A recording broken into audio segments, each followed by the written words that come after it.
ځای کې چرګ راوستی ده بانګي دی بانګي دا کوم ځای نه راځي باجوړ د دې څه مسله وه دا بلډ کینسر دی موږ مخکې کې ګینه کې جوړه دا بل پیره چې راوي د لسره د وښ راغلی پنځه لسره د وښ په دین او دیم ټیسټ وکړو نو لا برابر و ها ماشاءالله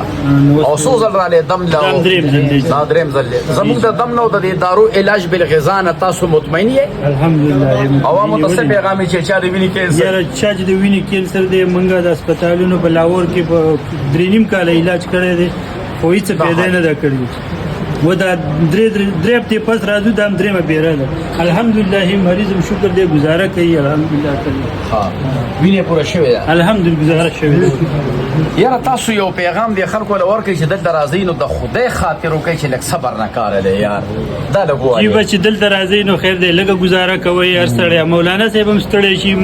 او مریضان لږه ګزاره کوئ رش کش ډېرې خیر لږه ګزاره کوئ نو هر سړي ته خپل صبر نه کار والی چې هر سړي دم برابر وشي دوایي ورته صحیح ولیکلی شي نو دا ښه خبره ده چې دی به هم نه تنګېږي مریضان به هم په نمبر را رواني نو دا ښه خبره دا ښه خبره